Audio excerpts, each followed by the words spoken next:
আমরা শিখবো protect document. ডকুমেন্টকে protect করবো কী করে।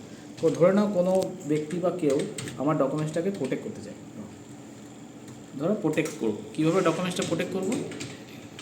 প্রোটেক্ট কী করে করবো? আমার যদি কেউ ডিলিট না করতে পারে, আমার যেন কেউ ডিলিট না হয়, কেউ আমার ডকুমেন্টসটাকে উল্টো পাল্টা যদি না করতে পারে, এরকম টাইপের। তো আমি এখানে কিছু লিখেছি, তারপর এখানে প্রোটেক্ট ডকুমেন্টে যাব। দেখো প্রোটেক্ট ডকুমেন্টে যাওয়ার পর উপরেই আছে রেস্ট্রিক্টেড অ্যান্ড ফরম্যাটিং অপশানটা, এখানে ক্লিক করব। ক্লিক করার পরে আমি দেখতে পাচ্ছি দুটি অপশান আছে, বক্স আছে। এই দুটি বক্সকে আমি একটা একটা করে ক্লিক করে নেব।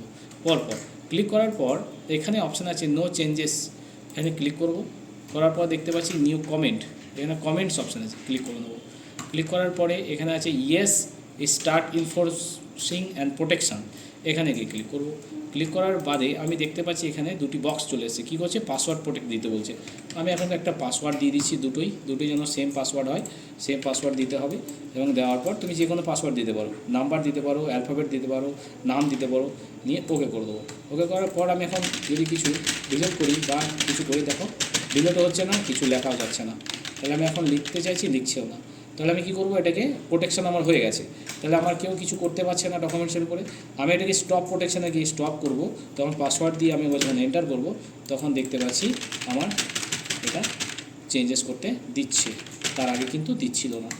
এইভাবে কিন্তু আমি প্রোটেক্ট করতে পারি। আর একটা প্রোটেক্ট কোশ্চেন কীভাবে করতে পারি? আমি এখানে গিয়ে ট্র্যাক চেঞ্জেস করতে পারি। ট্র্যাক চেঞ্জেস করলে কি হবে? আবার ইনফরমেশন প্রোটেকশানে ক্লিক করে নেবো, পাসওয়ার্ড দিয়ে দেবো সেম, ওকে করব।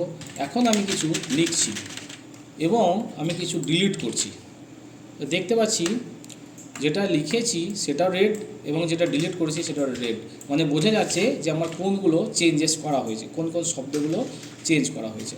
তাহলে এখানে স্টপ প্রোটেকশান করে নেবো, স্টপ প্রোটেকশানে 1 2 3 করবো, তাহলে আমার প্রোটেকশানটা অফ হয়ে যাবে, আমি এবার চেঞ্জেস করতে পারবো।